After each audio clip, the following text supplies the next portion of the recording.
We create our own opportunities in life. What you do through adherence to process, through an intense willingness to invest in the mundanity of life. Because let's face it, those 11-mile runs every single morning are redundant, but that's the part of it that makes it so rich. It makes it so fulfilling because you create your own opportunity. The opportunity is December the 3rd. Opportunity is for you to go out and have the best athletic performance and the best athletic moment of your life, the opportunity to succeed, the opportunity to have a transcendent performance on December the 3rd. That's all there, but it is only created by those 11-mile runs in the pitch black on a hilly course in Nashville when nobody's looking. In life, we have to understand that we create our own opportunities. And then when the window opens, we have a choice to either dive through that window or let the window slam shut and then watch the rest of the world go by on the other side of the window. Before we dive into today's episode, I want to thank you for tuning in and supporting the brand. Now, I have spent the last decade plus of my life building Bear Performance Nutrition, and we create effective supplements that you can trust to support your wellness, endurance, and performance goals. We offer high quality, great tasting whey protein powders, effective pre-workouts, superfoods, sleep support, electrolytes, and much more. So if you want to support the content that we produce and the message that I am sharing through my content and on this podcast, I would greatly appreciate it if you went to BPN Supps.com and you can use code NickBear10 to save 10% off your next order. So thank you guys. I appreciate you. And let's dive into the show. What's going on, guys? Welcome back to another episode of the podcast. Today I have the man who helped me run sub 3 hours and has progressively helped me get faster. Jeff Cunningham. We are here to talk about running. We are here to talk about CIM, which is the next race that I am personally running on December 3rd, going for a sub 245 marathon. And we're going to talk about how to PR your next race, get faster, run smarter, and keep kicking ass. So Jeff, welcome back. Man, it's always a pleasure. Excited to be in Nashville. Haven't been back in a while, and flattered and honored as usual to just hop on here and just talk a lot about something that I'm just absolutely, completely over my heels excited about and passionate about. Sport of running, man. Well, every time we get together and we talk about running, talk about what we're experiencing with running, a prep, the response is always great. And, you know, you have helped a lot of people improve and get better. How was that response from the online running community and kind of what you have provided for them? Like how was that felt from your side? It feels almost surreal because when you're doing something that you're so passionate about and it comes so naturally to you, you know, I think in general, and I'm talking about people in general, I think people would probably agree with me that you don't think of yourself as an expert, whatever that sort of self-adulatory designation may be.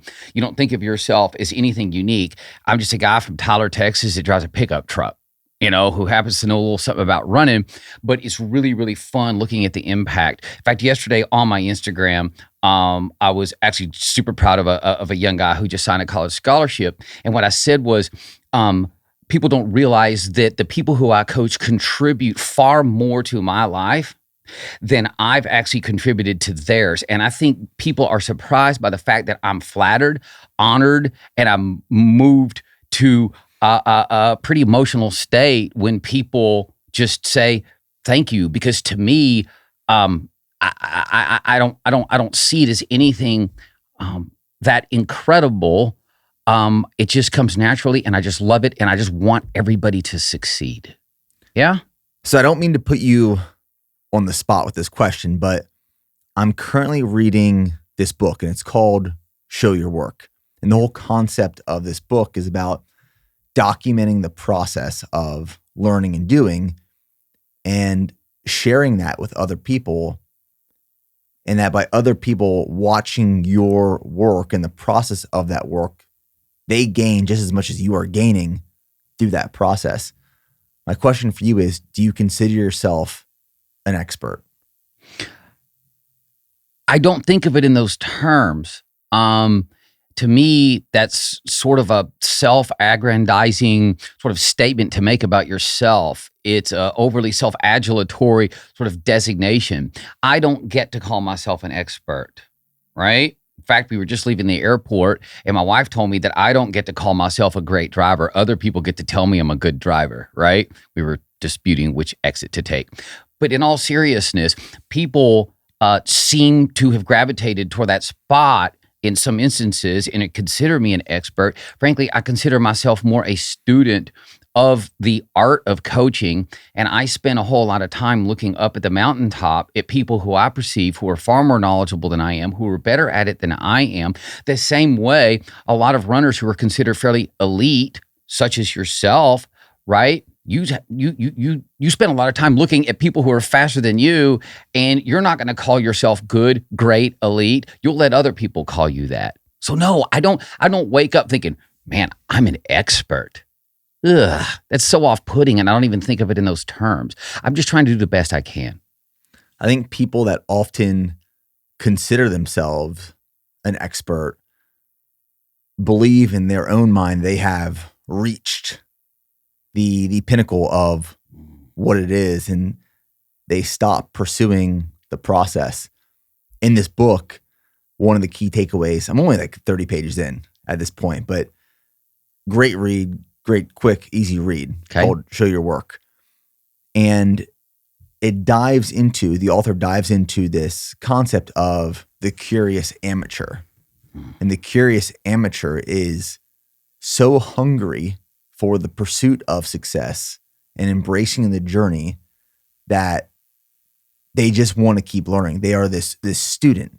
And I think if you view yourself as a curious amateur, also could be known as a student, as opposed to an expert, no matter how much you've achieved or where you can hang your hat, you will keep pursuing growth and helping people in that journey. Exactly. And the curious amateur is what I see myself as. Some people refer to me as a professional coach. I guess on some level, if you're ever paid $1 to do anything, technically, I guess you could call yourself a professional. I don't really know where that line of demarcation is, so to speak, right? But I can tell you that I view myself as the curious amateur. Keep in mind, and most people probably know this who are watching this, but a lot may not. I'm an attorney. I'm a JD. That's a doctor of jurisprudence. I'm not a PhD. Okay. I didn't have any formal training in labs in Alamosa, Colorado Springs, the Olympic Training Center. I'm not an MD. I'm not a scientist. I've learned enough science to be good at this. So I'm always trying to learn, trying to evolve. 2 weeks ago, I'm sure you noticed it on your last big long run workout, or maybe it was last weekend, right? You did more volume of fast-paced work than I've ever had you do in a long run workout. Because I looked at it and I thought, physiologically, I think this is where he is and what he can handle. So I even switched things up a little bit and added a little bit more of that high-end, faster marathon pace work down to as fast as your LT pace. And I had never given you that much before. It was 4-2-1. Right? 2 times a 4-2-1. You did 14 miles of work at sub 6 minute pace. I've never had you do that much. So I'm learning. I'm evolving. I'm the curious amateur coach who coaches a lot of people who are doing sort of elite-ish, very, very non-amateur-ish things in the marathon. But I don't view my coaching ability and my coaching acumen is anywhere near a glossy finished product. If I ever get to that spot, I'm going to stop coaching if I think I'm done learning. Because what would the fun be in that if you don't ever think you have anything to learn? Yeah. No, I mean, it's arrogant. Exactly. It is. How much better of a coach do you think you've gotten over this last 2 years as you've coached more people? Infinitely. Infinitely. Yeah, because you have so much more data that you've learned from. Here's the other thing, though. And this is something that I think people aren't super comfortable with. but I really, really am. You are what you coach. You are who you have coached. And right now, without going too deep into the weeds, BPN and people who I coach who are BPN athletes and on Bat City Track Club in Austin, I've got 5 runners in the U.S. Olympic Trials Marathon through careful design and planning, stuff that I've gotten so much better at over the last 2 years because I get to guinea pig you. I get to guinea pig them. I get to guinea pig runners all over the globe. And you start figuring out what works, what tweaks work. And I tell you what, it's not wholesale philosophical change that gets you there. It's minute little tweaks. It's little changes here, little changes there, like adding 2 extra miles to your marathon pace working and workout. It's not suddenly going from not doing it to doing it. Well, we're past that. But I'm infinitely better because of the seemingly innocuous things that I've changed in my approach to fueling, rest, recovery, volume of fast-paced running, all of that holistically. I'm just better. So you've helped me go from a 3:24 marathon to a 2:56. And then from a 2:56 to a 2:48 that we did in Buffalo. I guess that was almost 2 years ago now. It was June of 2022. End of May. Yeah, May of 22. Yeah. And now we're going for a sub 2:45. Let's talk about this prep that I'm in right now for CIM and the way you've approached this prep while working with me. What did you change in my programming, if anything, from this last prep that led me to a 2:48 marathon to this prep where we're going for a sub 2:45 marathon? What's the difference? There's a confluence of 2 thought processes that go into anything that we do in life. We're all familiar with the old adage, if it ain't broke, don't fix it. But just because it ain't broke, don't mean we can't tweak it, right? All right. I like tweaking. So we don't say you like tweaking because people are like, Nick Bear's a tweaker. That's going to be the next big thing, right? That's out there. Yeah, there we go. Next big. Okay, so we know what works and we know what worked, but so the if it ain't broke, don't fix it philosophy is what we rolled into the build with as our foundation, understanding we still had to make some changes, right? Or you would just go back and run the same thing that you did, right? And I find actually globally that that's one of the big challenges for a lot of people in the distance running space and the marathoning space is they do the same thing over and over, expecting a different result when you've got to look at it and say, I wanted to get from here to there. What I did didn't quite get me the result that I wanted. What do I need to change? So what did we do? You're doing a little bit more just total volume of running. Nothing that's just some massive like shift in philosophy, but you're 4 to 8 to 10 miles a week more than what you were going into Buffalo, right? And if it was just 2 or 3 weeks, probably wouldn't make a difference. But over the course of 10 to 12 weeks, where you're going to run possibly as much as an extra 10 miles a week for 2.5, 3 months at a time, you're going to net some aerobic gains by just simply spending more time on your feet. So that's the one thing we did. The next thing I did was I slightly increased the volume of your repeat sessions and your lactate threshold sessions, especially your repeat sessions. They've gotten bigger. That one workout that I had you do where I think you went 2K, 1K, 2K, 1K, 2K, 1K, 2K. If I'm remembering right, that's 11,000 meters of work.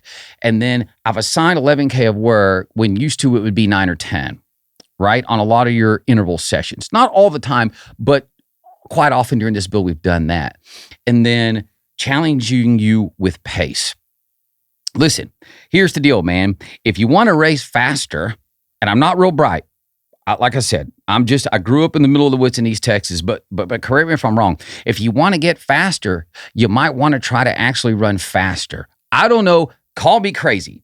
So what we did is I said, okay, How does that feel? Okay, let's go a little faster. Let's go a little faster. Well, you did 8 times a mile repeat and averaged like 5:27 last week, something along those lines. Yeah. Right. I couldn't have thrown you out of an airplane with a center block tied to your ankle 2 years ago. You couldn't have run more than 2 or 3 reps at that pace on a minute recovery. There's no way, right? And so through a meticulous process by which you just consistently ran for the last 3 years, we added more total volume to your running in this block, and then added more volume within certain sessions, like your repeat sessions at faster paces. We've just made you a better runner. Consistently and appropriately applied stress that's not some major philosophical shift from what you did. It was a philosophical, shall we say, tweak on a few very carefully calculated days and workouts that have really made the difference. Yeah, I want to talk about volume for a little bit. Yeah. Because I was actually thinking about this on my run this morning.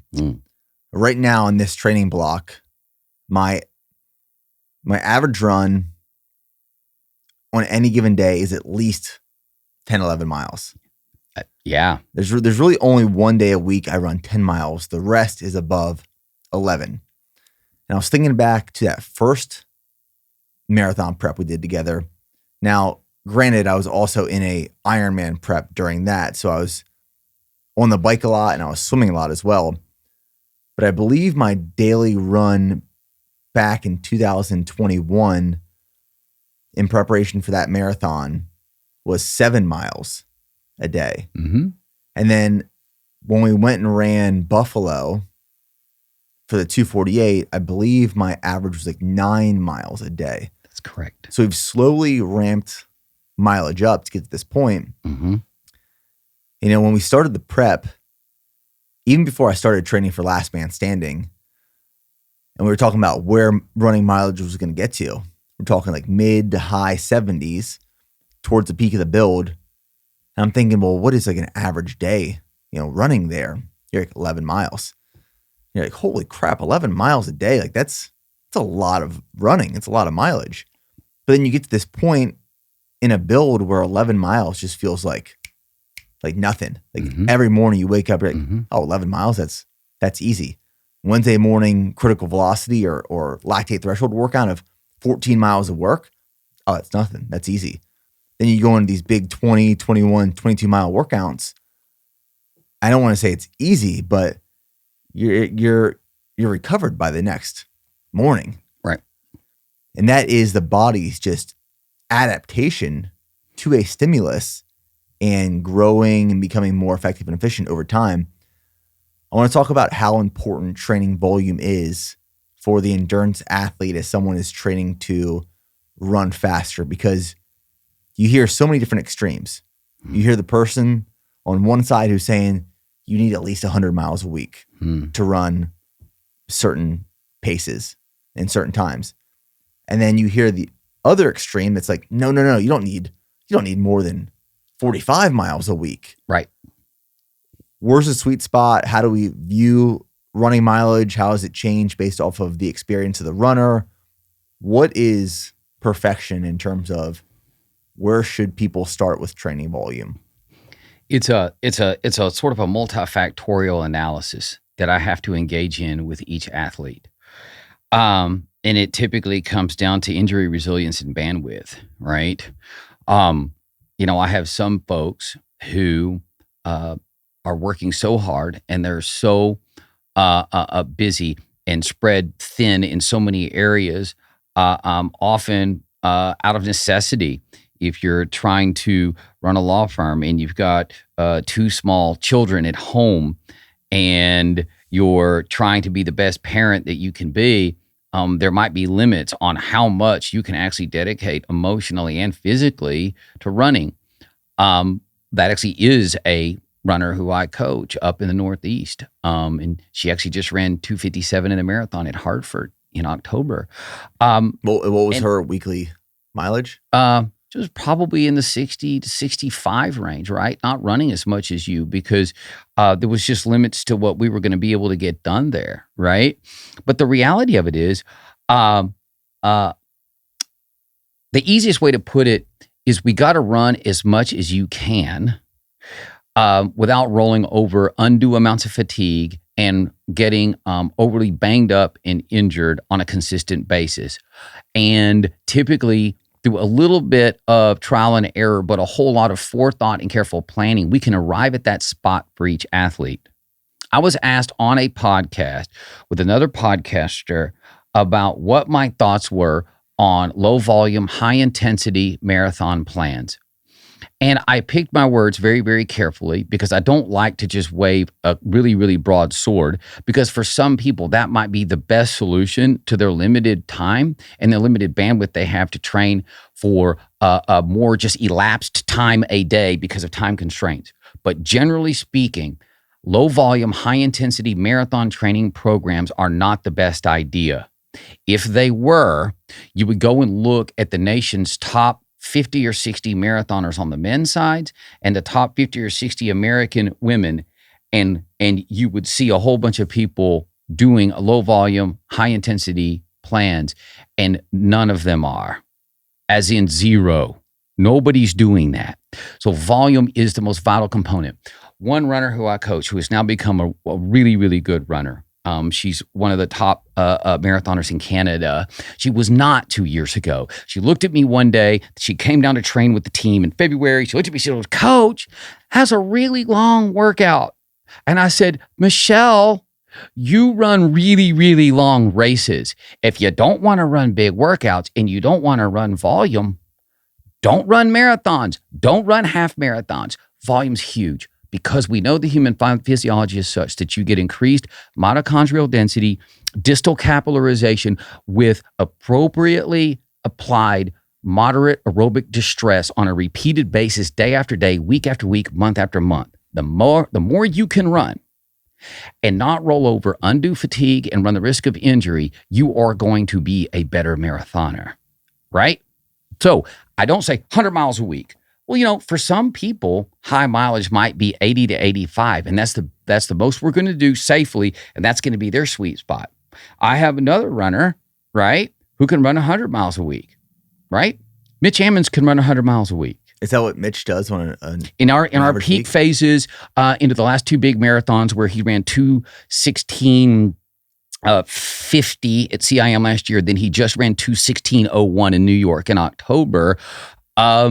95, 90, 100 miles a week is the norm.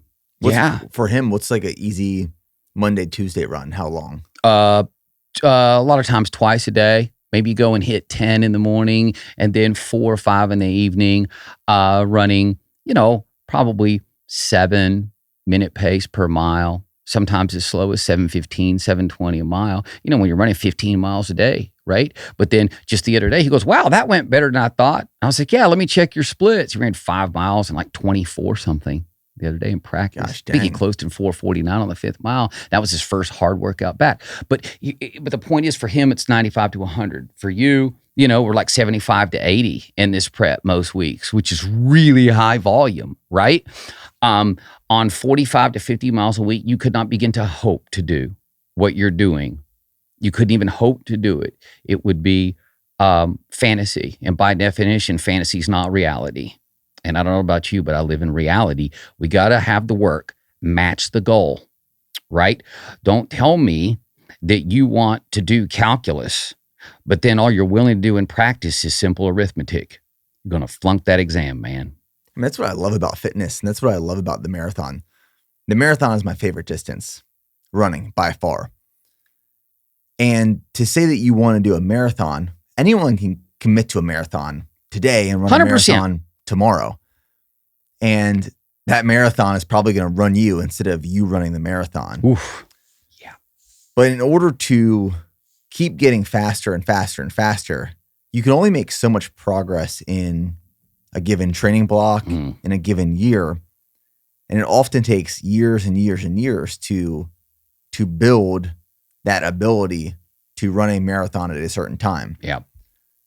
I would also argue that if you tried putting me in the same training block that I'm in right now 3 years ago, there's no way, one, I couldn't hit the splits, but two, my body wouldn't be able to recover the way it is now. And that's just due to the physical adaptations that my body has learned and acquired through continuous, consistent effort.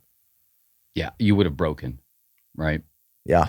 Everybody's breakable, and we have to treat our bodies with kindness. We have to treat our bodies as if they are breakable, but we also have to understand that our bodies are the greatest machine in the history of uh, of, of Earth. Like any machine, we cannot build a machine that's better than the one that we have. But we have to understand the machine's limitations and the machine's promise to us that if we take care of it and we feed it what it needs, it will make the adaptations within reason, right? And so the reality is you are where you are right now because you've adopted something that is becoming, unfortunately, quintessentially un-American. Patience, right? I have a lot of it. And it's a lament of mine that I see people who have so much promise and have so much potential, but don't have the patience to see it through and just understand.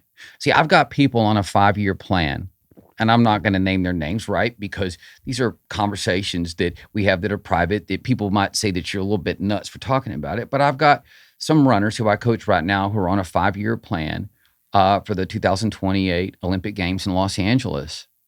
And so I'll have some people call me up who are maybe a little bit less sort of familiar with the process of marathoning, and I say, well, I want to go and do this. And I says, hey man, you know, you're giving yourself 10 weeks to do something that might take 10 months or a year and a half or 2 years. And then I tell them about some of my people that have a 5-year plan to get to a goal in running with the expectation that you're going to make just incremental progress month to month and week to week. And there's a lot of people that just tap out. They're like, well, I just don't have the patience for that. And this is the self-circuiting that we've done culturally that I'm fighting it. I'm always going to lean into that headwind. I'm never going to succumb to it and try to go for low volume, high intensity. I call it the American shortcut, right? You got rapid cleaners. We have drive-through liquor stores now in Texas.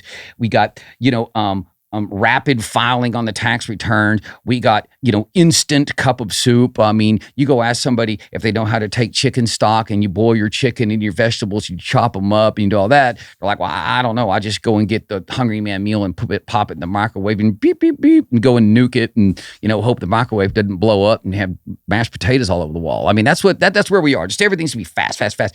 So I tell people, let's be super fast. Let's be super quote unquote efficient in all these other things, so to speak, but you cannot create more efficiency in running by rushing the process. You will actually hurt yourself because you will actually physically get injured. You will get frustrated, and frustration is the largest hurdle to human development and human progress is frustration. I got frustrated, so I quit law school. I got frustrated, so I quit trying to master photography.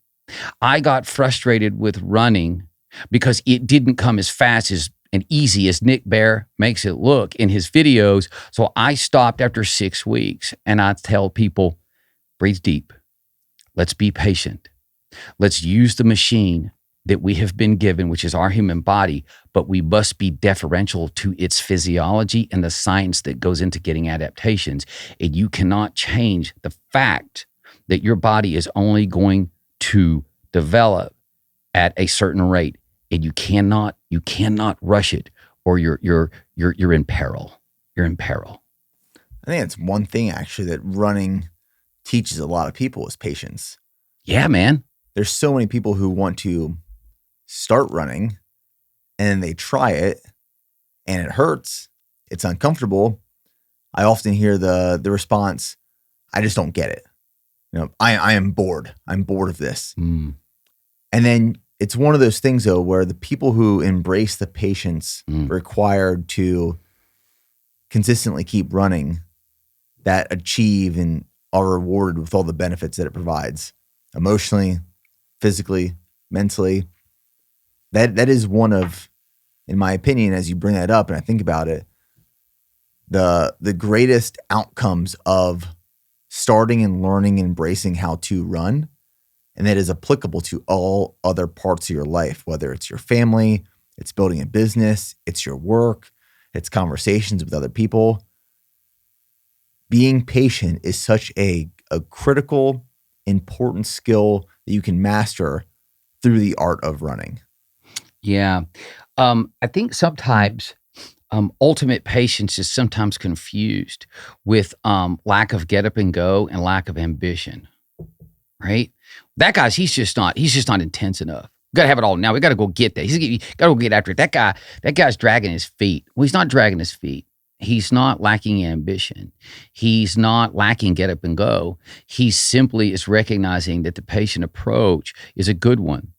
Now, I'm not saying that, we have to take longer than we need to get stuff done. We got to make sure that we're not doing that. But the reality is you got to talk to people who understand what they're doing, and allow yourself in any arena to be coachable. Always be coachable, right? If you are trying to learn how to be a diesel mechanic, understand that you got to listen to an expert, right, who is a diesel mechanic and who's teaching you how to do it, and don't try to cut corners and don't try to rush the process, or you're going to end up not accomplishing your goal. Be coachable, be a listener, be a learner, and running can teach patience. And I really like what you said there, because you're right.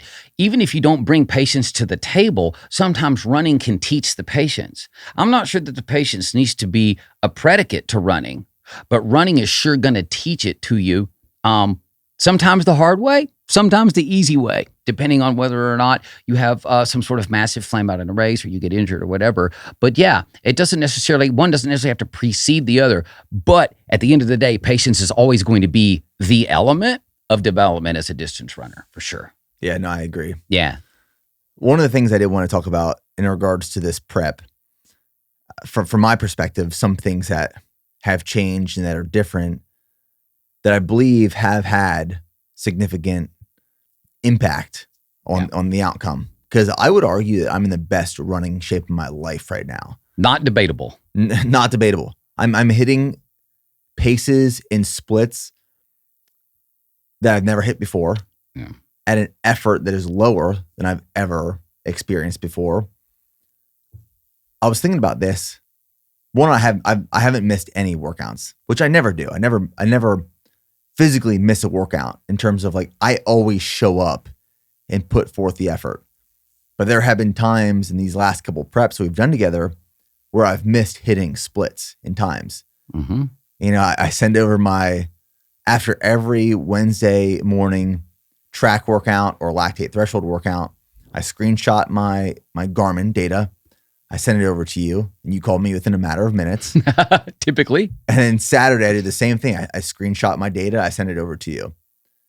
One thing I can say about this prep we're in right now, there hasn't been one workout where I have not missed a split. Mm-mm. I've run significantly faster than what you have prescribed in all these workouts. In many cases, yes. So there hasn't been, and I'm proud of that. I'm really proud of the fact that I've just blown through all these training sessions. And I think there's, like I said, there's some reasons. In our last podcast episode, you talked about the difference between being all in versus all consumed. I'm typically someone who is all consumed by a fitness prep. This is one of the first, if not the first, fitness prep I've ever done where I'm all in as opposed to all consumed. My life has more balance. I'm spending more time with family. I am going out to dinner more with my wife now that we're in a new city. I'm still consuming alcohol from time to time. Nothing crazy, a drink or two here and there. I am all in on this prep as opposed to all consumed, and I'm running faster than ever. Another change is that I'm here in Tennessee as opposed to Texas. When I was in Texas, everything I was running was flat. I got to Tennessee, in the Nashville area. Those first couple weeks here broke me off. There's hills everywhere. I'm running uphill and downhill on all of my easy runs. Right. Now, when I do these big Wednesday workouts, Saturday workouts, I'm finding these flat stretches to get a more accurate read of where I'm at. Sure. But the rest of the volume throughout the week, I'm climbing hills, I'm running down hills, pounding on my quads. Those are two of the differences that I've made in this prep as opposed to previous ones. But if there's one thing that I do really well, and I would love your take on this, is that I set the conditions in order for success to follow. So if I know there's a big workout, and I've talked about this a lot in this podcast and in my content, because I'm a massive believer in it. Tomorrow, for example, I have a long run for Saturday. Today, I'm going to hyper-focus and emphasize hydration, electrolyte intake. I'm going to make sure I get more carbs in. I'm going to keep my diet very clean, focused, stay off my feet, get a good night's sleep tonight, lay out all my clothes before I go to bed, have my nutrition prepped for the morning, have a fuel plan and strategy for the workout throughout the duration tomorrow. I'm setting the conditions to make sure I succeed for every single workout, every single run moving through this build in preparation to run sub 245. If there's one thing that I do well at, it's that I know how to set the conditions to succeed and to win. I would love your take on that, where you see athletes excel with that trait and where they fail and neglect setting the conditions. Runners love running. A lot of runners don't love the quote unquote non-running things that set the table and set the conditions for the running itself to go well. The big difference that I see right now with you is that you have so much more neurologic bandwidth and less neurologic clutter. You have less cortisol coursing through your veins on a day-to-day basis now than you have at any point since I've met you. That's in true. a word, That's very true. In a word, you've just got less life stress right now, right? Yeah. We know that cortisol and stress, that's the byproduct of stress, okay? Both good stress and bad stress is a impediment to performance in the endurance space. Sluggishness, inability to focus, just basically just sort of feeling kind of rotten a lot. And so you're sleeping more than you ever have in the last 2 years. You are spending quality, neurologically calming and emotionally fulfilling time with Steph and with Charlie. Okay. Mm-hmm. Please keep posting the videos of Charlie the other day. I think she looks like she could squat a Toyota right now, man. Honestly, like what's up, man? Her squat ability is incredible. She gets in the squat position all the time. Yeah. It's crazy. Like, kids and babies know how their body naturally is supposed to move. And as we get older, it gets stuck and tight and we lose mobility. But Charlie's squat form is spot on. She is so powerful. Love that. In the depth of the squat.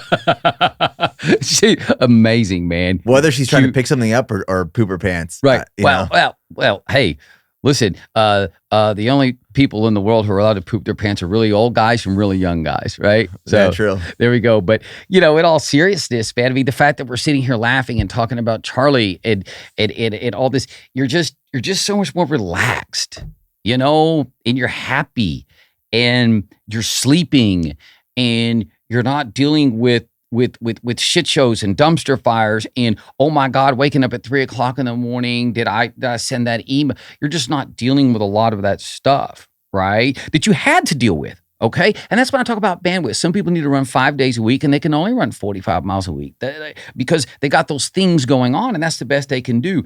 And anything you can do, if you can run 1 mile, you're a runner, right?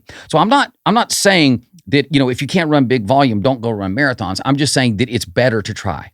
You're able to handle all that now because neurologically you're not fried, right? All the wiring that had all the casing stripped off of it, you've got all that casing back on the wire, right? Mm-hmm. You've got nice, strong electrical impulses going exactly where they need to be without this sort of scattered, frayed thing. that means you are going to feel better on interval sessions. You're going to feel better on lactate threshold sessions, right? Because it's all very neurologic, right? It starts with the sort of the ENIAC or the UNIVAC of the human race, which is our brain, right? So your brain has more rest, so your body is at its best. I think I just made up a little saying there. I love that. That's awesome. You always have at least one during every podcast. So that's the major thing I see is you're sleeping more. You're not as neurologically fried. And so it's leading to you being able to do this. And then also, you're not all consumed by it because you have enough free time. You have enough satisfying time to just simply engage in recreation and just downtime, just sitting on the couch, watching Charlie just grow and develop and all the joys of fatherhood, that you're just not as tired, man. And you don't have this whole idea of like every waking moment that's not spent worrying about exactly how many pallets of whey protein powder do we have and distribution, snags and all that stuff that you don't worry about as much now as you used to. You can then have more free time dedicated not to simply going, well, I'm going to think more about running and I'm going to hyper-obsess more about running. No. You're actually able to just use that time in just neurologically calming activities that's allowed you now to just simply be all in rather than have all of what little free time you had all consumed with the obsession of the next marathon. That's how I perceive that you're feeling so good right now. Yeah, I got really good for years at burning the candle at both ends. If there was a 3-ended candle, you would have lit all 3 ends. Easily. God, man. Remember when we sat in your office about a year and a half ago, I don't remember when we were planning one of our preps or something, we had a meeting and you and I both looked at each other and you're like, you're tired. And I looked at you, I'm like, no, you're tired. And we're like, so is it hard to write an email right now? And you're like, yeah, it's pretty hard. I'm like, me too, man. And we just both had that 1,000-yard stare where we're just burning it. Just burning it, man.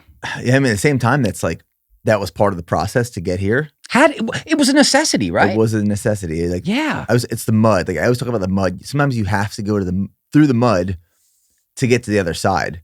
Yeah. But you're right. Like right now in my life, I have less stress. Yeah. I think it's partly like I have less stress that I'm managing, but also after Charlie was born, it put things into perspective. So I worry less about things that really don't matter. Right. So I'm concerned about things that actually matter, and I'm not worried about the things that don't matter. Mm. And yes, less stress in my life, but also choosing what I decide to stress out about has allowed me the mental bandwidth and freedom. I'll tell you, I feel lighter. I feel at peace. I feel really good right now. But I think that's something that people need to recognize is that if you're going through a chapter of life that is super stressful, you had a death in the family, big life transition, maybe you're about to get married, new job, you might be on the verge of losing your job. Like, if you have a lot of stress in your life, going into a big fitness build, say a marathon build, is not going to alleviate any of that stress. That's going to be another layer of stress added on top of. So it's having the self-awareness of auditing your life, realizing what you have going on, how much stress is associated with each one of those things, and then what can you actually realistically do in a marathon build and prep? And is this the right time to go after this goal or not? I'm curious, from the large amount of athletes that you work with, how often do you see life transitions or stressors significantly impact their workouts and then their whole build? Is it night and day? Big time. I mean, the most stressful thing that has happened for any of my athletes in the last couple of months was a guy who sent me a message. It said, hey, I've just been deployed to fight with the IDF, right? In Israel. And that's a stressful situation. Don't get it twisted, man. And so needless to say, he says, hey, man, I think I'm probably going to need to pause this marathon prep. And I said, you probably do. You probably do. Probably smart. Yeah. But lots of my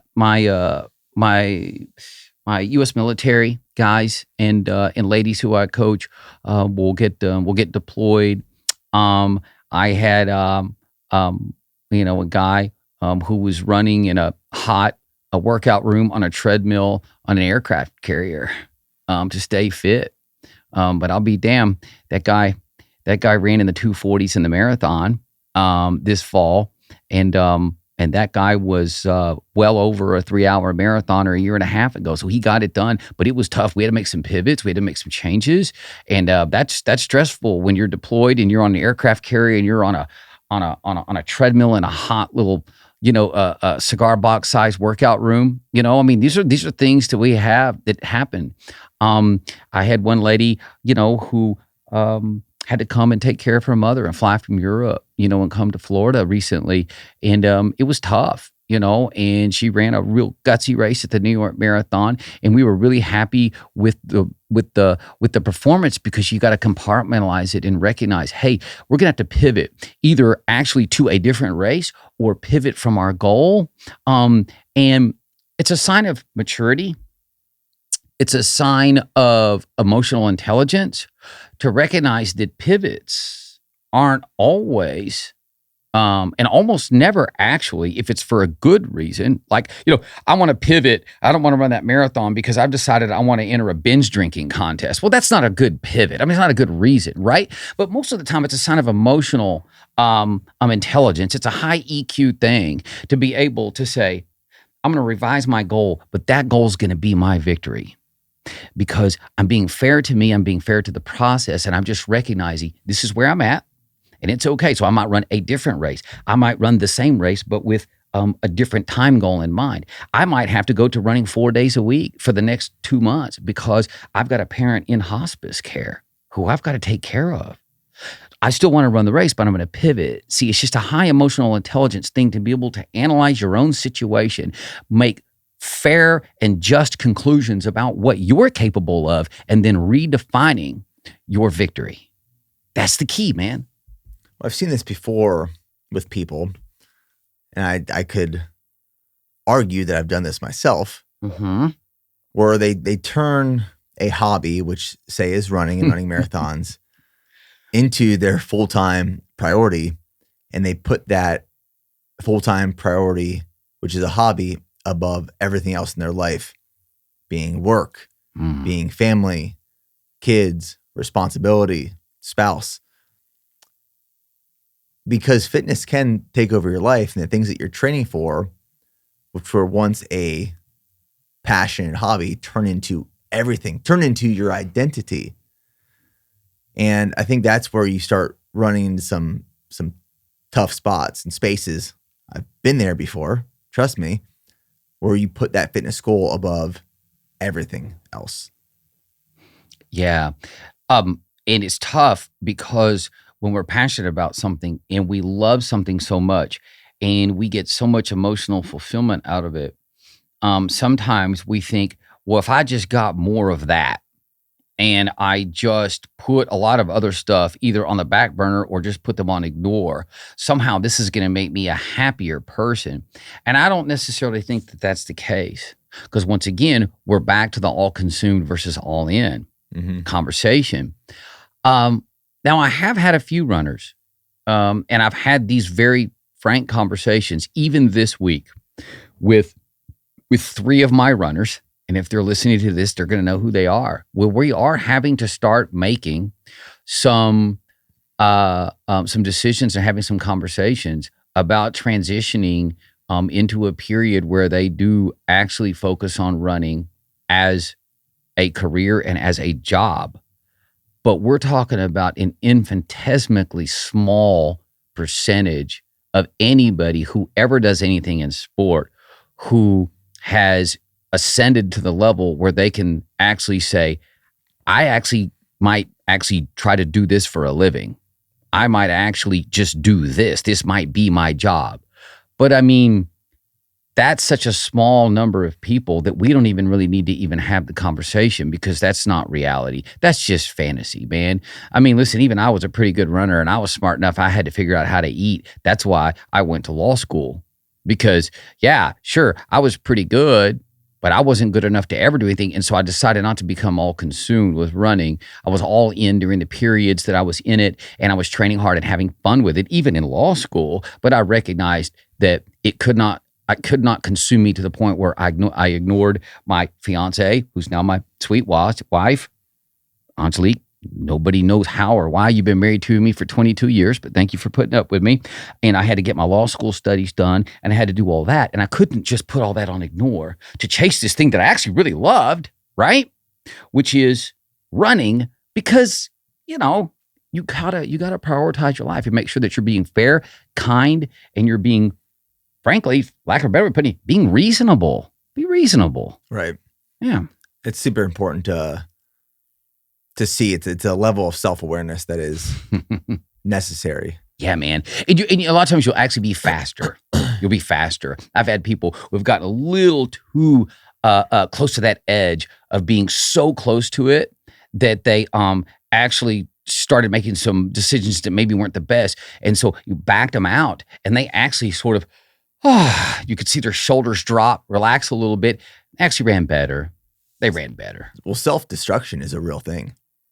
Sometimes people ruin their own progress and success by no other reason other than themselves. 100%. Yeah. A lot of times, to put this into some real terms, you'll see people, well, I can't miss that workout or I'm going to quote unquote fall behind. And I'll tell them, yeah, you go do that workout on that sore Achilles tendon and you get an Achilles tendon injury that knocks you out for 3 months. Then I'm going to show you falling behind.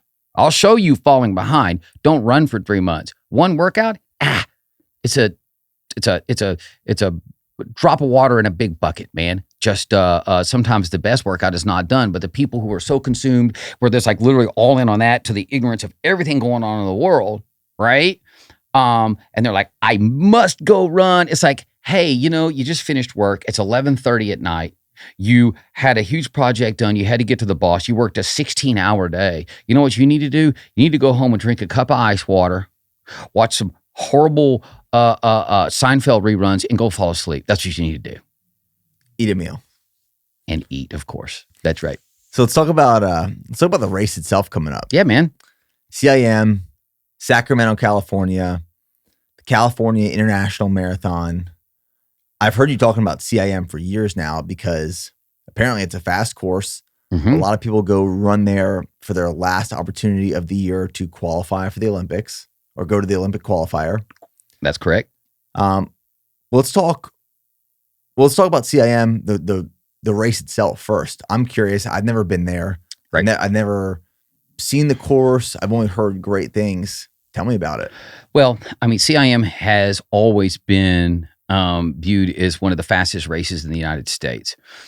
Even before I had ever even contemplated running a marathon, when I was a young teenager, I knew about the California International Marathon, right? What's really interesting about it is people think, well, that's just a downhill point-to-point race, when it's actually a fairly challenging course, which is interesting because it still runs so fast. You typically get pretty good weather in Sacramento in December, right? And that is one factor that's really, really good for marathoning, is having nice, cool, relatively dry most of the time weather. The other thing is that even though it's a net downhill, it is rolling and has some hills in it for the first 12 and a half miles or so, then a few rollers after the half marathon, and then it really bottoms out nicely for the last many miles of the race to where it's like a racetrack, right?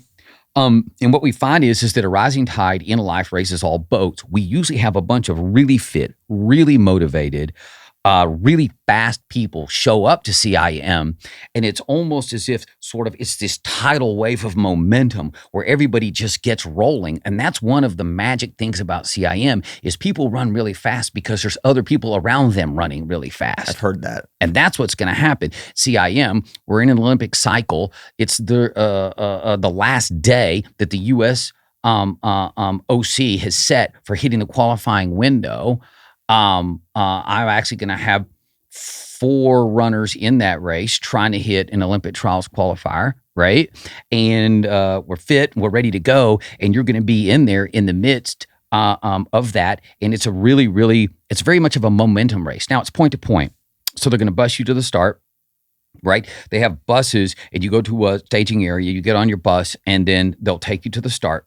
So spectators and friends and family are not allowed at the start. So it is a unique start in that usually when you're at a big marathon, a big urban marathon, there's just crowds everywhere and there's music and it's a big sort of energized hubbub of activity. But at CIM, it's just the runners and then the bus drivers and then the event staff. And then you take off running and you start in Folsom and then you run down into Sacramento. And it's one of these things that I want to make clear is that even though it's known, okay, for being a net downhill course, the IAAF, which is a governing body for track and field and running worldwide. It's called the International Amateur Athletics Federation, even though the amateur part is sort of funny at this point because it's professional runners, right? Has a rule on net drop for a marathon. It's a certain number of meters per kilometer. Marathon is 42.2 kilometers that you're allowed for it to be legal for qualifying for international championships, the U.S. Olympic trials, breaking world records, national records, etc. CIM is an IAAF legal course. That's the reason why it's so popular, is because the IAAF has determined that you can have a certain amount of net drop where it doesn't impact the actual athlete's performances enough, where you can't get a relatively apples to apples comparison between performances on various courses, right? So CIM is an IAAF legal course, right? In other words, it's within the International Amateur Athletic Federation's governing body's world rules on how many meters per kilometer net drop you can have to quote unquote ratify your result. That's the reason why everybody's going to CIM to try to get that last chance to qualify for the U.S. Olympic trials. It's going to be just an absolutely electric, emotional. The hairs are standing up on my arms. It is going to be the race of all races in the United States this year. That's exciting. It's going to be badass, man. What's how would you compare it to, say, Buffalo? Buffalo was my last marathon I did. Other than that, like, I've done the Austin Marathon. I've never done a point-to-point, never been bussed to a starting line. Mm-hmm. I'm used to these races having high energy, people out in the course handing stuff out. Mm-hmm. How could you compare CIM to any of these other ones? Equally as high energy. The energy obviously is going to come from the amazing, motivating, productive tension that you're going to have at the start line. And then as you start rolling down from Folsom, the crowds get, bigger along the course. And then there are some places where, it's a cheer tunnel coming through, into the last 10K. It's a much bigger race than Buffalo. It's an incredibly elite race, I would assume that the winner, is probably going to be around 210, at CIM. And Nick Bear. Huh? His name's Nick Bear. Nick Bears can run 210. 210, baby. Oh my God. That's under 5 minutes a mile, right? 5 minutes a mile is low to 11, actually. So yeah, you really can't compare them. Buffalo is an awesome regional marathon that was a really, really great experience. And I've encouraged anybody that wants to run a great regional marathon in the early summer, late spring. Buffalo's a really good option for you, but just very different. This is a very international race. It's an elite race, and there's going to be people out there who make running fast look really easy. I can assure you that it's not, but they're just these are different breed of cat, man. So I'm going to run New York City Marathon in 2024 because I want to. Love that. I just want to embrace that experience. New York Marathon is one of the great marathons in the world, and there's not even any debating that. I mean, I had FOMO watching everyone out there this past week. Right? It looked epic. But for me, like when I go for a PR at a race, I don't need spectators. I don't need energy. I don't need signs. I don't need the tunnel. This past week for my big 22-mile workout, I did that on an old abandoned airstrip. It's 1.2 miles in length. And I did the whole workout there by myself. That's all I need, because I'm taking every mile by mile by mile, and I'm feeling pace, I'm feeling effort, I'm thinking about the next one, I'm strategizing to get through this workout and through this effort. I don't need the frills, the whistles, all the extra stuff. But when I go and run a race for the experience, like New York City, yeah, I want that. But I'm gonna be dialed in. So I think I will feel the energy though from the field that is there, from seeing these super elite runners just cooking and cruising. I will be motivated by that energy. Yeah, it is really motivating to be in a race where the competition and the participants in general are high caliber. I too agree with you that if you need somebody with a freaking whistle on the side of a street, or if you need a pep band on the side of the street to be motivated to try, then perhaps you're just not motivated in general. Somebody said, well, I've heard that course is really boring, about a course at a marathon in the Midwest. And I once looked at the fella and I just said, listen, man, I don't have time, nor am I concerned with your emotional excitement about the scenery.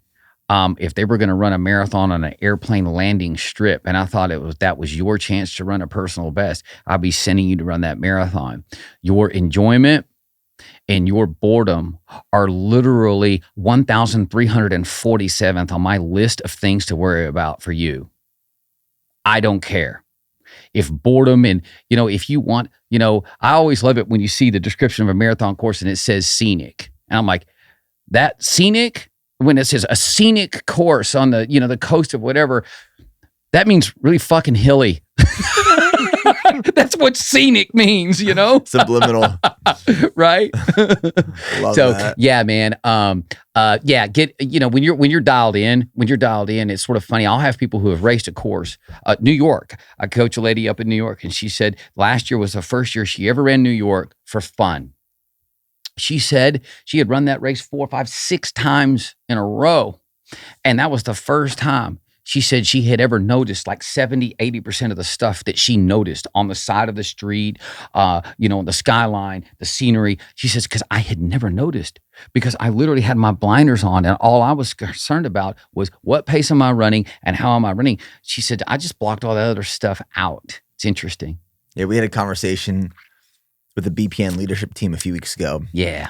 Because we were talking about putting a Go Gel billboard up on some marathon courses, so that when people were running these marathons, they'd look up, they see the BPN Go Gel. And the response was, well, first off, if you're in a race and you're not using the Go Gel yet, you're not going to change your mind mid-race. And 2, no one that's actually running that race is going to be looking at that billboard. They're going to be concerned with how far have they gone? How much further do they have to go? What is their pace? How do they feel?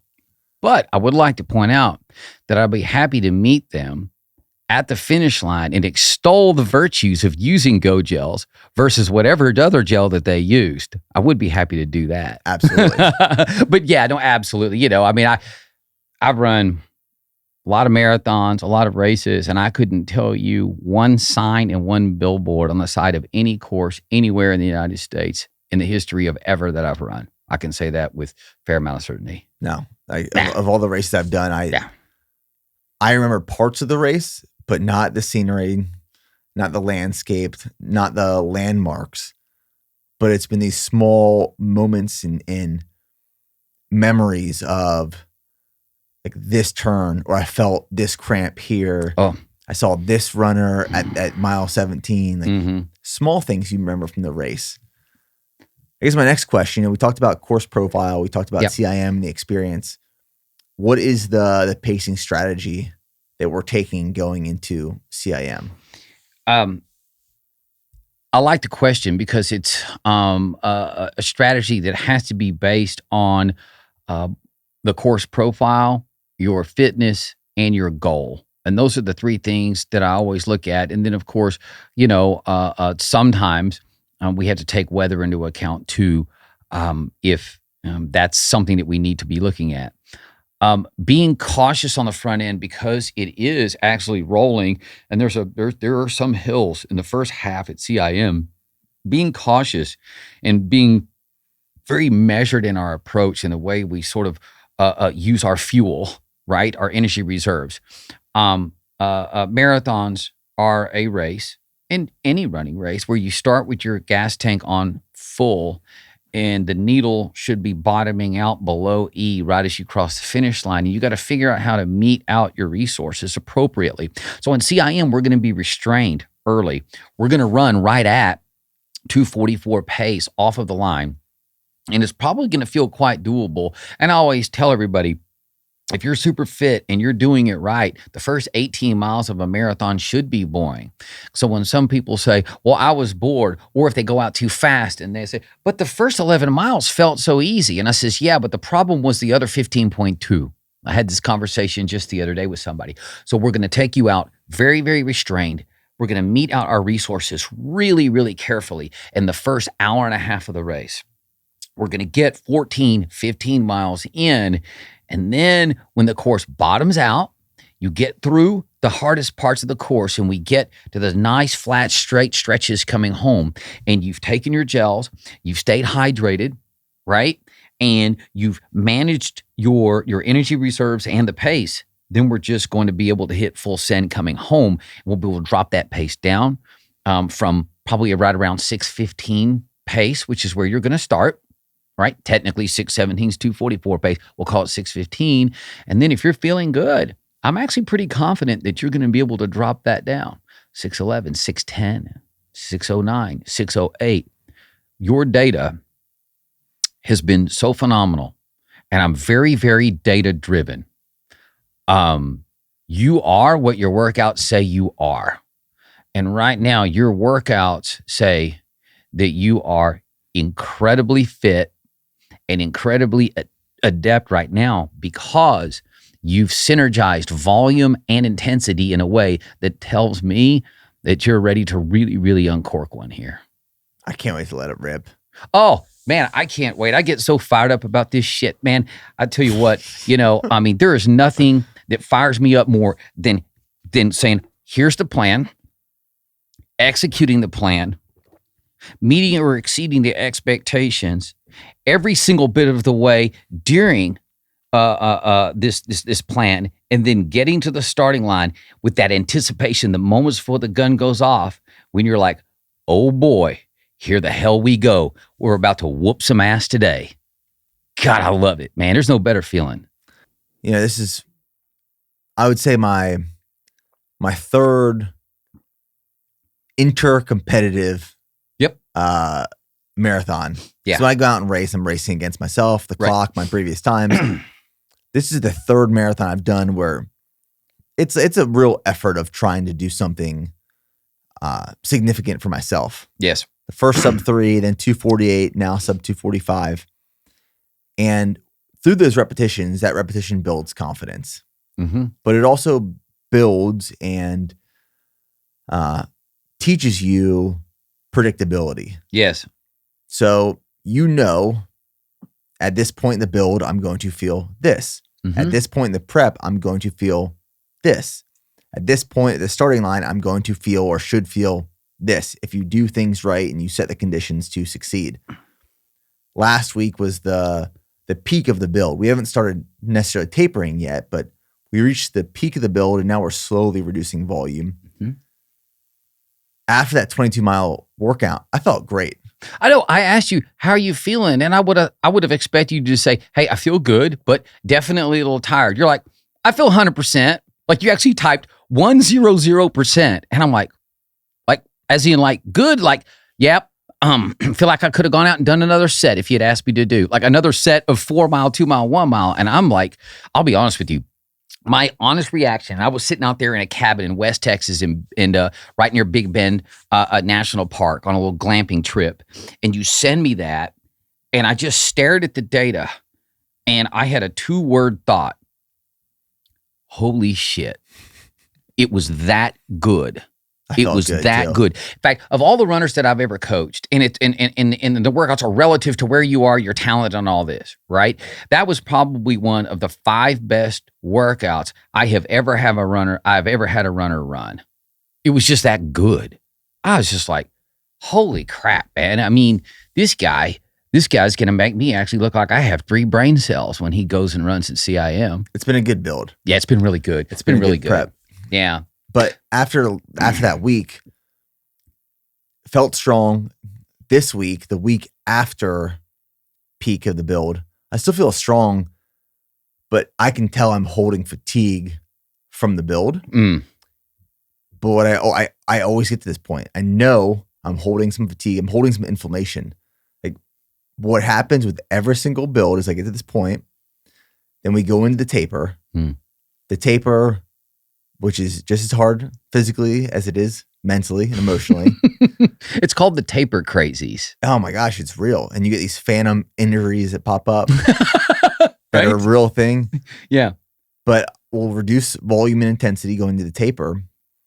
My body always drops a few pounds in the taper because of this inflammation that I've been holding during the build. And we'll get to that day before the race. I'll do a shakeout run, which feels like I'm floating. And then we get to race day that morning where it feels like I'm one of those little toys that was, you're a little kid, you spin it up, but you're holding back before you let it rip. That's right. And that's how I will feel when we toe the line December 3rd at CIM. But it's all of these things that come together. What's so beautiful to me about a marathon build and a prep when it's done right is you spend weeks training and then you do a successful taper and carb load, you top off muscle glycogen, you rest, you're recovered, you're fresh for the first time in months, and you toe that line in a shape and condition that you could have only achieved by the last couple of months of work.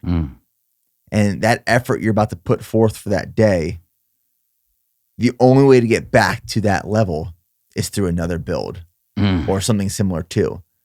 So it's this symphony of all of these factors that come together, and it's almost like the opportunity is yours.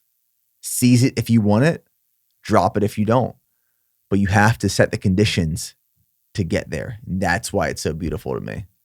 We create our own opportunities in life. Now, we do have opportunity that sometimes falls out of the sky for us. Some might call that blind luck. So what you do through adherence to process, through an intense willingness to invest in the mundanity of life and the mundanity of that process, right? Because let's face it, those 11-mile runs every single morning are redundant, right? But that's the part of it that it makes it so rich. It makes it so fulfilling because you create your own opportunity. The opportunity is December the 3rd.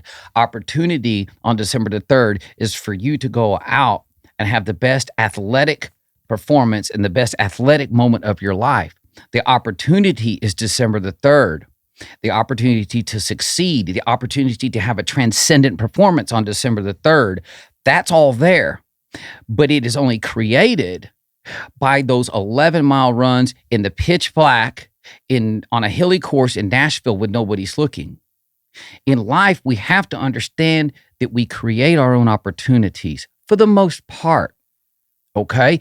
And then when the window opens, we have a choice to either dive through that window or let the window slam shut and then watch the rest of the world go by on the other side of the window.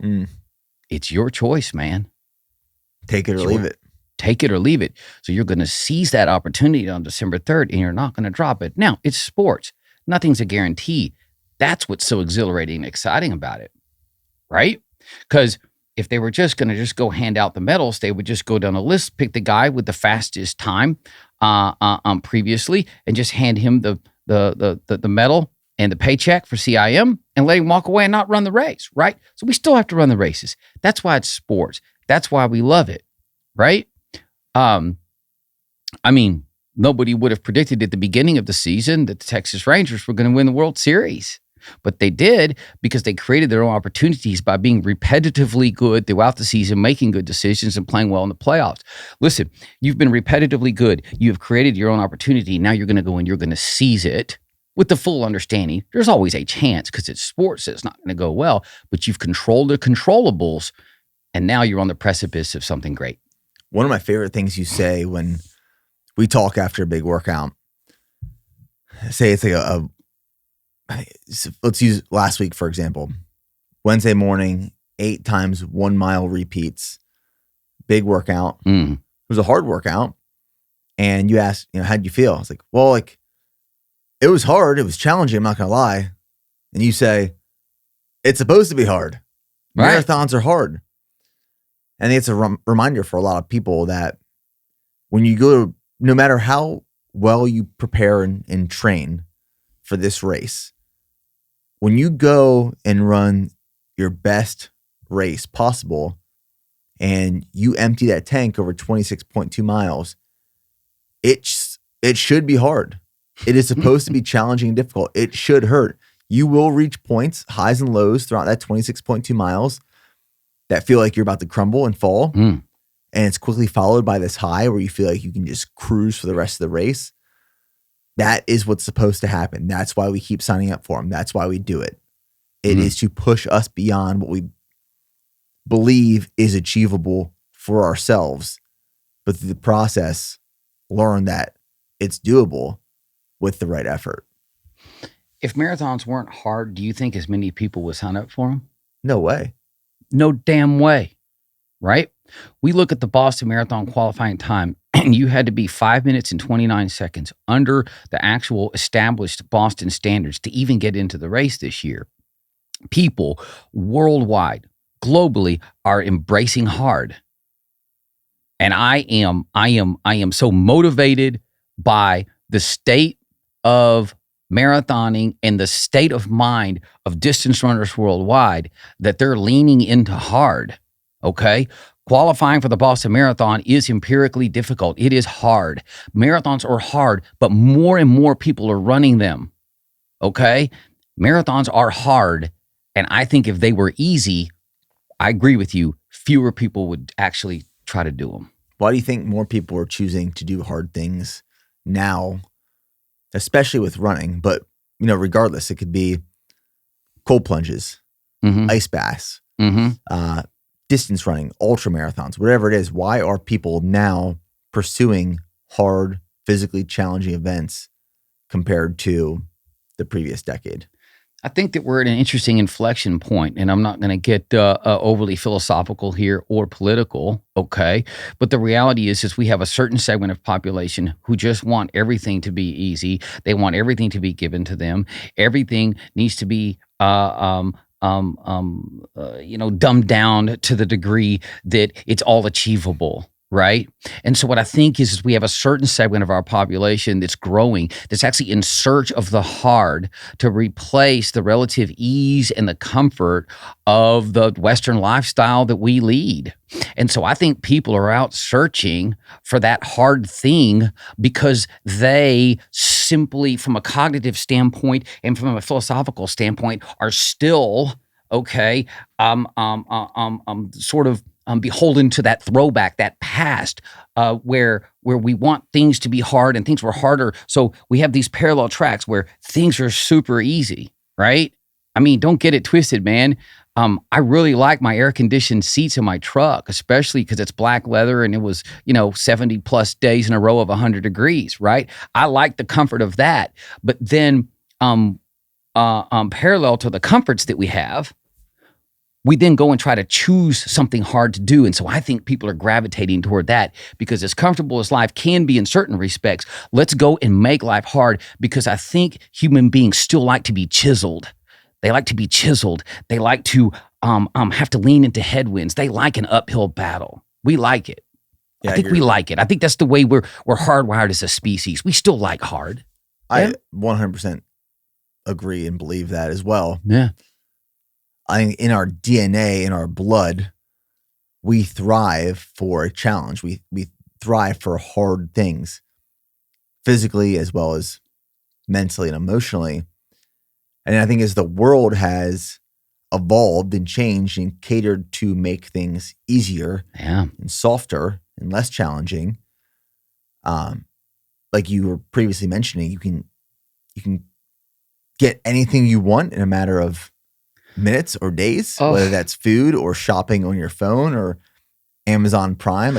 I was about to bring up Amazon Prime. I wish I had been clairvoyant enough to go and take every single nickel of everything I had 20, 25, 20 years, whenever Amazon was a thing, when I thought they just sold books, but I'm just wasn't smart enough to realize that. But yeah, everything is just right there, now. Yeah. And the world is moving that way.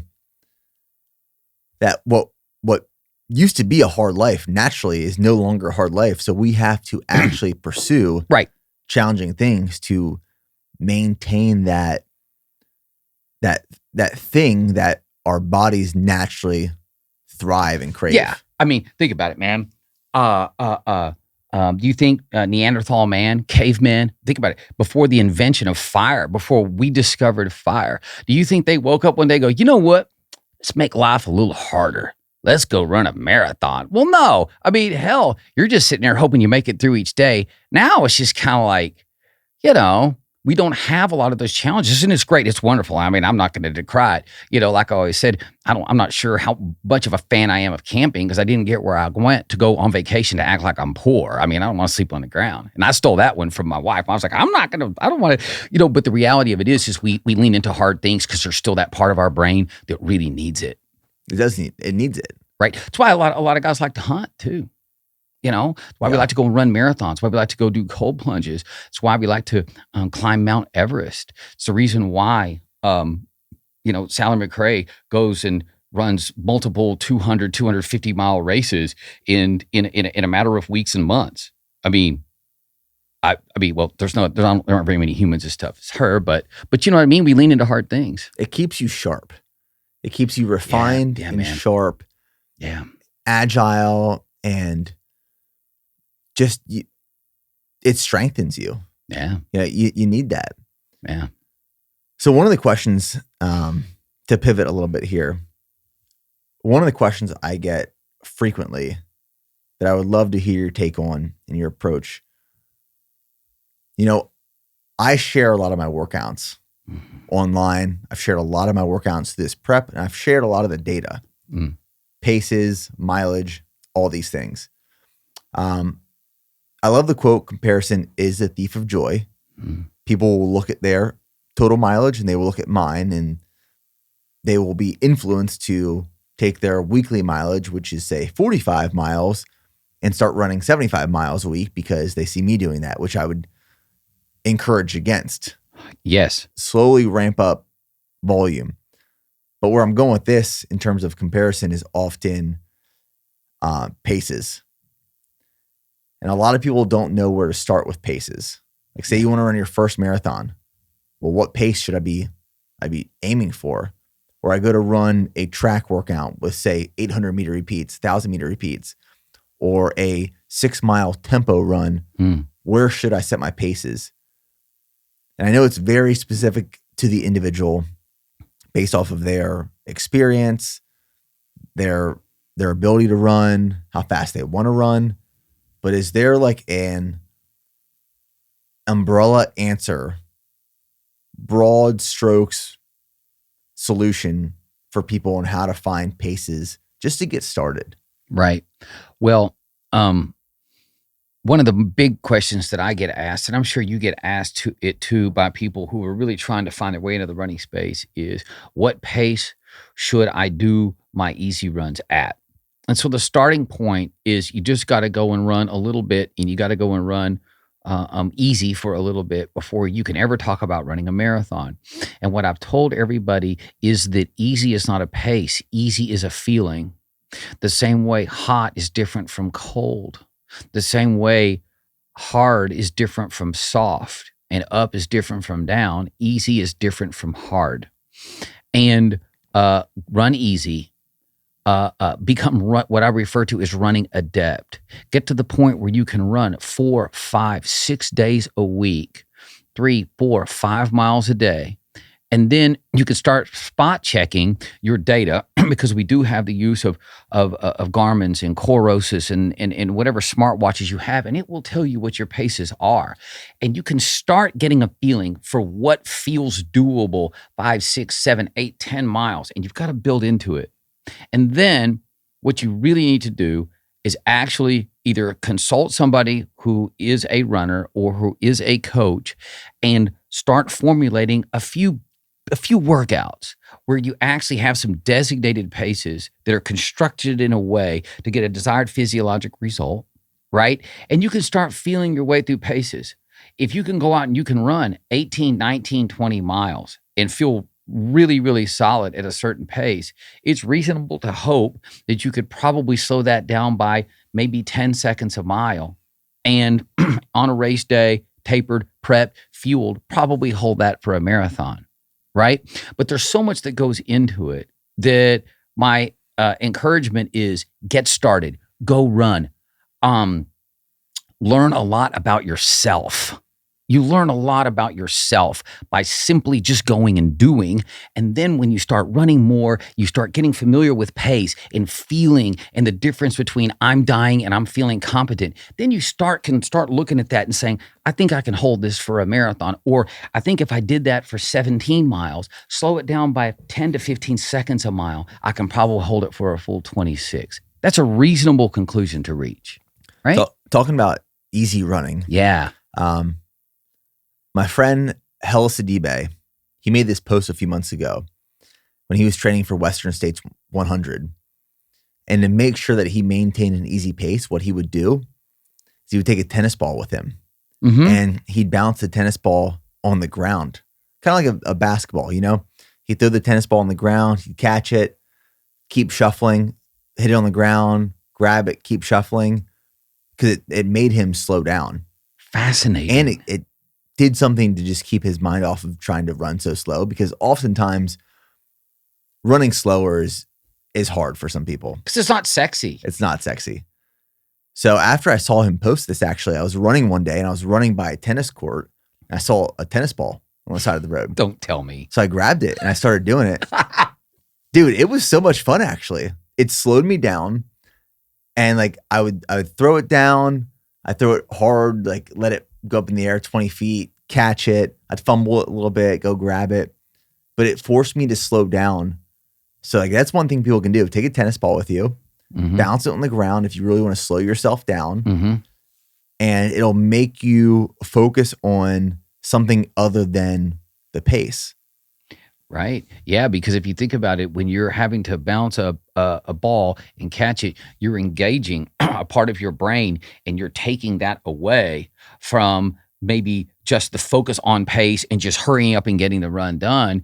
And it's a level of neurologic distractedness that forces you into a space to just simply divide your psychological and your neurologic resources such that you just slow down and I'm theorizing that you actually default into just sort of like the easiest pace possible so that cognitively you can just focus on that ball as you're catching it, throwing it, catching it, throwing it. Another thing that the founder of Sisu Sana, Pete, does is he calls them Zone 2 meetings. So he'll take his team out for these runs, right? But they'll actually have an agenda for these runs. So there's things that they need to talk about and discuss for the business. Oh, I love it. And it forces them to run slow in like Zone 2 so they can have full conversations, because another way to describe Zone 2 running or aerobic base building is just a conversational pace. Yeah. Go grab some buddies, go grab some friends, go grab some coworkers, have a conversation during those runs and make it super productive, but it'll force you to slow down, actually. Yeah. I tell people, and some people listening to this are probably laughing because I've told them this. The rule is not be able to speak in full sentences while you're running. On an easy day, I want you to be able to speak in full paragraphs. That's how you know you're running easy. Yeah. And I'll grab people all the time and go run. Like people will come in for the podcast and we'll go for a run. We'll go for dinner. Because oftentimes if you don't know someone, it's easier to have conversations prior to going into a podcast. And when we go for a run, we'll have these full conversations that are paragraphs in length. And it makes you slow down for one. But also I have this approach where if I go running with someone who's a lot faster than me, I always have these questions in my back pocket that are very open-ended, that force them to speak not in paragraphs, but pages, so that I toss it over to them so that I can breathe at their pace. I love that. Yeah. But, running easier helps prevent injury. Running easier helps prevent you from feeling cooked on your hard days. And then what I tell people is we're in the volume business. We're running marathons. If you run easier and you're not just rolling fatigue over from one day to the next, one workout to the next, 1 week to the next, simply put, you're just going to be able to run more. And at this juncture, one of the things that I've really, really begun to realize is if you slow down and you can simply get your volume up and then be really good on the hard days, that's how you get really good at this business. Right. So there's one last thing I want to hear from you. And Jeff, you're obviously a very wise man. You have years of experience working with many different people. And I always value what you have to say and the way that you say it. Yeah. The marathon owes you nothing. Not a damn thing. Nothing. And if you don't respect the distance, if you don't respect the 26.2 miles, if you don't respect the effort, it will crush you. I'd love to hear you just riff on that concept for a little bit and how you've seen people approach marathons with ego and be destroyed, and then have seen people approach a marathon with respect and have succeeded. What does that mean to you? You're one of the, and I'm just going to go ahead and say it, one of the best entrepreneurs in the United States. You are the best entrepreneur I have personally ever met. And one of the things that I'm guessing at, but not totally because I know you really well at this point, is that respect pervaded your approach as you got BPN growing. You respected the space that you were in, and you were willing to listen, and you were willing to respect what it took for other people in other ventures, other entrepreneurial pursuits, what they had to do, because you got to respect what you're walking into, right? Correct. If you respect the marathon gods will not rain down on you with the power of 1,000 fire-breathing dragons. Respect the marathon gods because they are a spiteful bunch of folks. Respect the marathon because the marathon will not respect you for running with a certain level of dumbassery. And dumbassery is a very intricate, very complex term that means you're a dumbass, right? If you're only in shape to run 7-minute pace, don't try to run 6-minute pace and think it's going to work. And so having respect for the marathon, respecting what it takes to get fit enough to do it, listening, being coachable, it's all about respect. But well, I'll tell you what, you just opened up a Pandora's box here. Respect is something that I think that we all need to look at globally right now. And I find that people who proceed with respect rather than obtuse arrogance and sort of a bull in a china shop mentality when they go into any situation, people who proceed with respect tend to have a higher chance of succeeding. Respecting the marathon, respecting ultra marathons, right? I've had a lot of conversations recently about understanding what you're getting into if you're going to go run Leadville and really understanding what we're doing here. Respect entrepreneurial patience. Respect what it takes to end up being the greatest tennis player in the world, right? And then when people tell you, hey, I've done this, this is some recommendations I have, I would highly encourage people to really, really dig in there and listen and try to implement some of the advice that they get. And life goes pretty well. It really does. I think a lack of respect for an effort equals a lack of respect for yourself. Oh, yeah. We always have to respect ourselves. We have to respect ourselves enough to set ourselves up for success. And I think I've said this before to you. In fact, I know exactly when it was. I believe it was at 3 or 4 weeks prior to Buffalo. I was talking about the fact that you have to respect yourself enough to set yourself up for success. Respect yourself enough to put in the work. Respect yourself enough to value your commitment to a goal, to then commit both the emotional and the physical resources to accomplishing the task. You know, disrespect for an endeavor and disrespect for a race in a lot of ways really emanates for a lack of self-respect. We don't respect ourselves enough to actually value the steps, the incremental steps and the progress that needs to be made to truly accomplish something meaningful. It's really important. I agree. I mean, respect is, in my opinion, one of the greatest skills and characteristic traits that you can learn. But if you've never been taught how to respect others or an effort or yourself, it's something that you can also teach yourself. It's a responsibility. Yeah, man. It's an individual responsibility. Yeah. So there's a lot of people who don't respect themselves or don't respect the process or don't respect an effort. And there is often an excuse of, well, I wasn't shown how to do that. But that's all a self-responsibility that we are obligated to maintain and adopt and implement to be contributing members of society in the world. And it doesn't mean we're always going to be perfect. It doesn't mean that we're never going to have a misunderstanding or proceed with a not volitional ignorance, but just true ignorance, just like I just didn't know. But seek to fix it. And that's what's so fun in looking at the marathon. Think about, what did you run? 4:24, like in your second marathon? I'm trying to remember. 4:15. Right.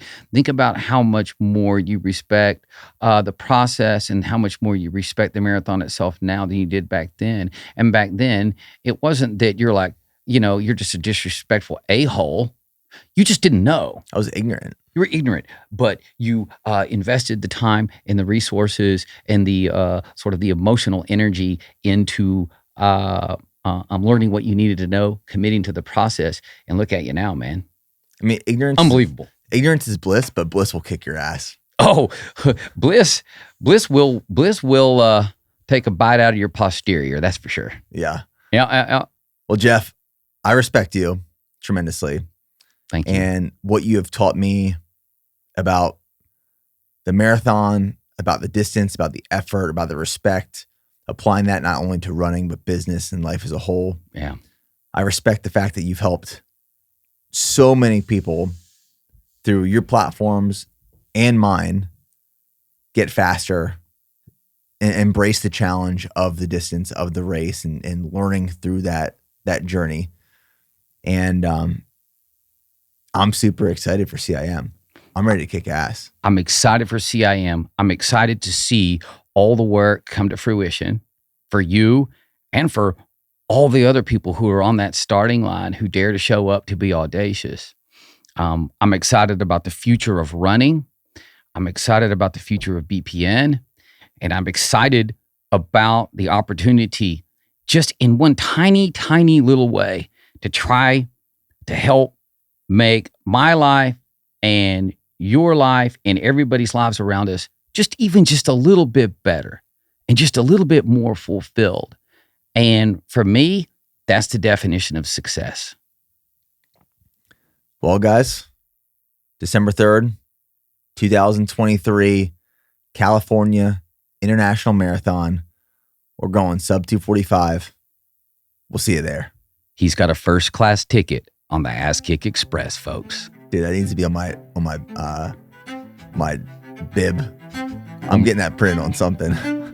Let's do it. All right, thanks, Jeff.